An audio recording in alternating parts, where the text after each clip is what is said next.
When most people think about solar panels, they probably think about putting them on a roof. But what about walls that are doing nothing other than absorbing a load of sunshine? Why not put solar panels there as well? Well, that's precisely what David, our homeowner that we're visiting today, thought. And he has put a load of solar panels outside his home and now boasts zero energy bills. Welcome to Everything Electric. Our 3 free YouTube channels on EVs and clean energy tech are funded by our fun-packed Test Drive-tastic events in the North, West and Greater London, and our events down under. Next up, Everything Electric North 2026. Plus, check out everythingelectric.store for merch and much more. Back to the episode. David, our homeowner, moved into this property in June 2019. A typical late 1990s build with original double glazing, minimal loft insulation, and completely dependent on gas heating.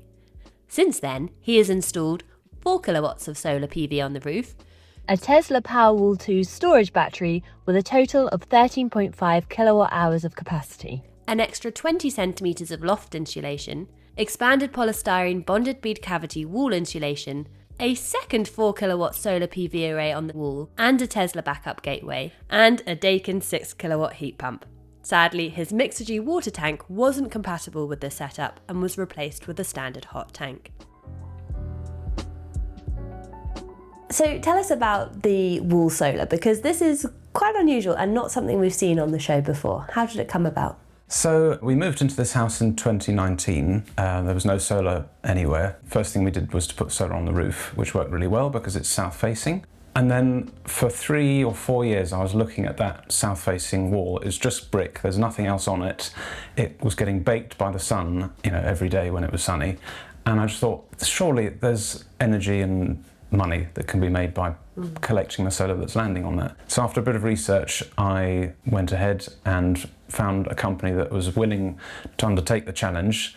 It was quite difficult. Most companies wouldn't even touch it because it's so unusual. But we had a company fit it and it's just been fantastic. It does vary how much it generates during the year. So in the winter months when the sun is lower, we actually get 50% of the total generation off the wall. In the summer when the sun is higher, it drops down to about 35%. As in 35% coming from the wall and then the remaining coming from the roof. Yeah. That's really interesting. One thing that strikes me is that it may have been a little bit divisive with your neighbours. What was that planning process and maybe more interestingly, the reaction from your neighbours? Yeah, so I'll touch on the planning side of it first.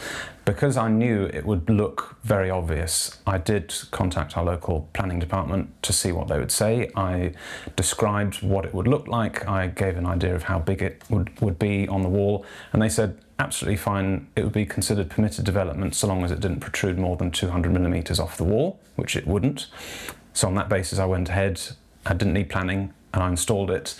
And then about 2 weeks after it had been finished, I got a letter from the council saying, from the same planning department, saying, you've had wall panels put on your wall, you need planning permission for that. So then began the process of getting retrospective planning permission, which took a couple of months. During that time, the council weren't against it at all, but as part of planning, you get feedback from your neighbours, or they get sent letters so they can leave comments.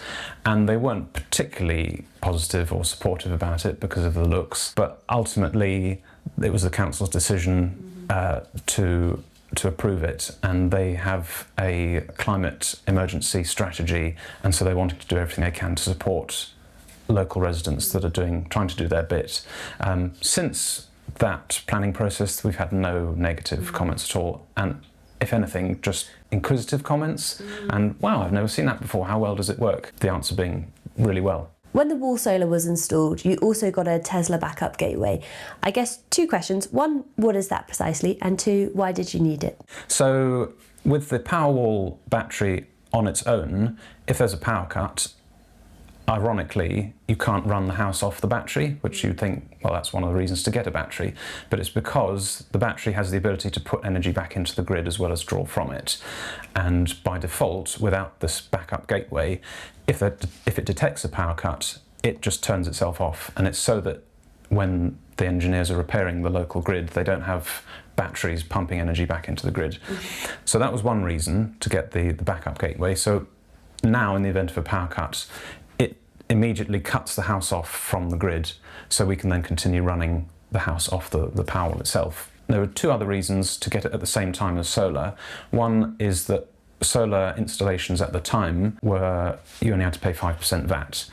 If we just install the gateway on its own, you'd have had to have paid 20%. So any installation that includes solar, you then only pay 5% VAT on the total installation. And then the final reason, which is where the sort of inner geek in me comes out, is there's a home automation platform called Home Assistant, which gives you incredible control, and it centralizes the functions of many different apps. And using Home Assistant and the backup gateway allows me to control the Powerwall to a much finer degree than I would have been able to through the Tesla proprietary app. You've also got a heat pump here. Where did that sit in the order of the various bits and bobs you installed?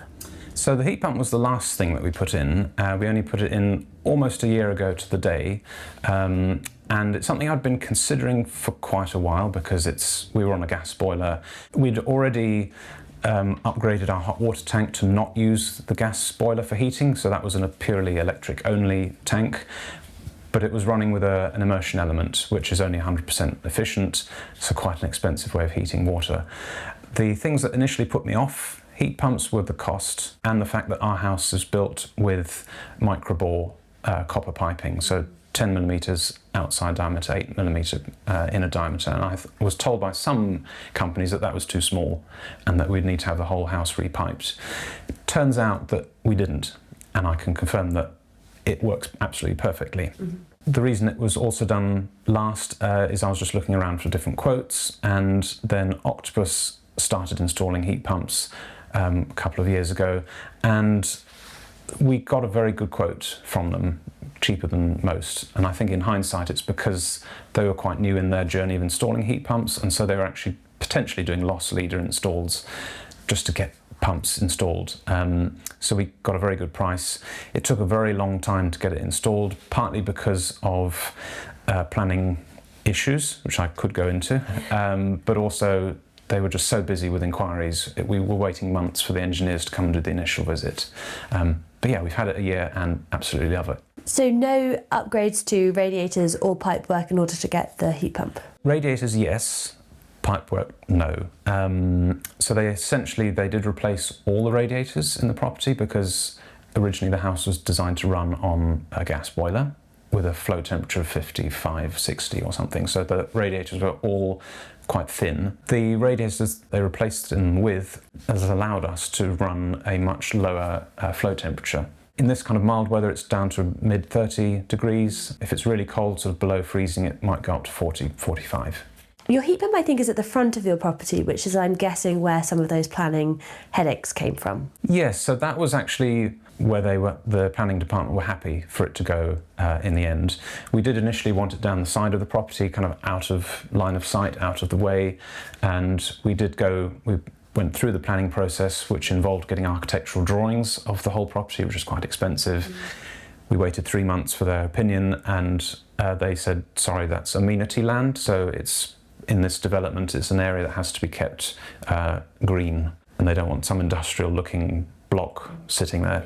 So we then put planning in again to have it at the front of the property, which was logistically or mechanically the only other real place that it could go where it wouldn't get in the way of things. Another 3 months later, another set of architectural drawings, and they said, yeah, that's fine. We could have had it potentially in the back garden, and I think that would have simplified the planning and it would have gone straight through. But you need to leave an area around the pump for airflow, because if you cram things around it, that can affect the efficiency. Our garden is already quite crammed, as you might be able to see. There's not much space available, so I wanted it outside in the front. The second reason I wanted it outside is as a talking point. Yeah. Because until people see this type of technology, like the wall panels, they'll just think, oh no, I don't see anyone with those, there must be something wrong with them, or they do the main mistake of just reading the newspaper articles about heat pumps and think, oh no, there's too many problems. So it has been a talking point, and I'm very happy to tell people that it works fantastically. So how much precisely did David's retrofit cost?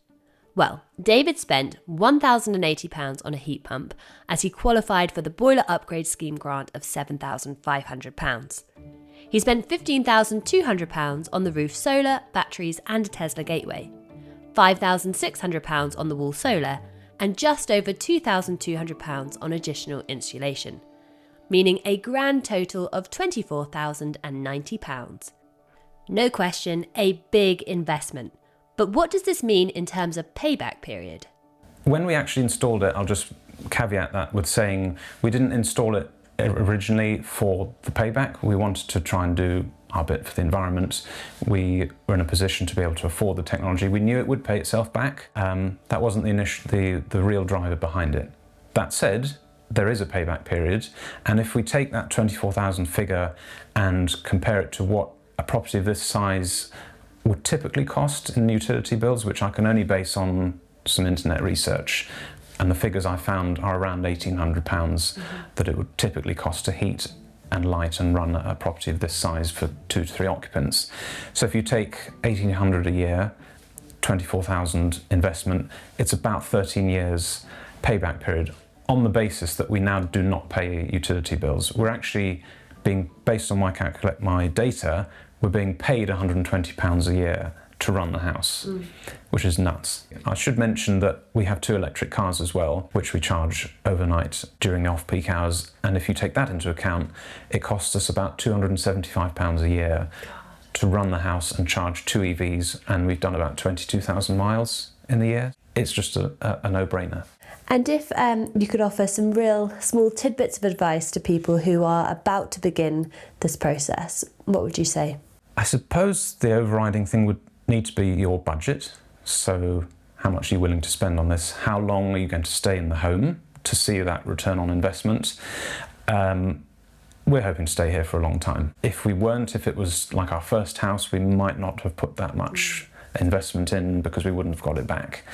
So I would say, start with the budget, do some research on the various types of technology that are available, and of course watch Everything Electric Tech and look for unbiased reviews of the technology, and particularly, YouTube is full of it, reviews from homeowners that have had this stuff for years and give you real feedback on how well it's worked.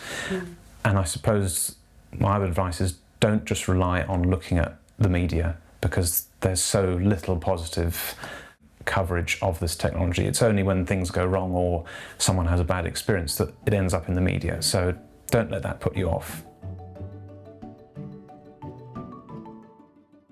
So whilst we've been sat here, we've been sat next to a model of your home, and you've already alluded to the fact that you really enjoy understanding the home automation side of this as well. Tell us, what is this? What's going on?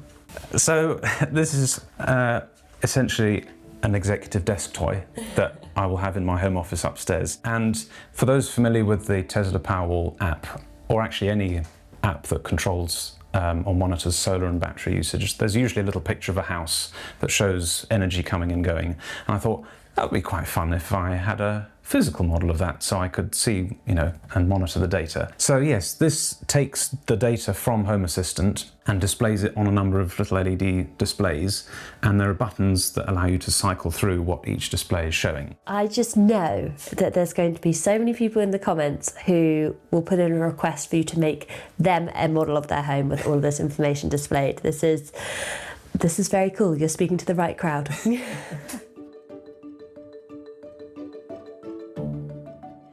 There is no question that this is a very impressive, if not a little bit unusual, install. But it has also taken some serious graft and some serious investment as well. But when you look at the fact that not only do they have 0 bills, but are being paid £120 per year, if you're going to be in a property for many years, it totally makes sense. But that is all that we have time for today. As ever, please do let us know what you think in the comments. Please do like and subscribe. And if you have been, thank you for watching. Now visit electricvehicles.expert, where you can follow everything electric and keep current with Clean Technica, The Driven, Electrek, and many more.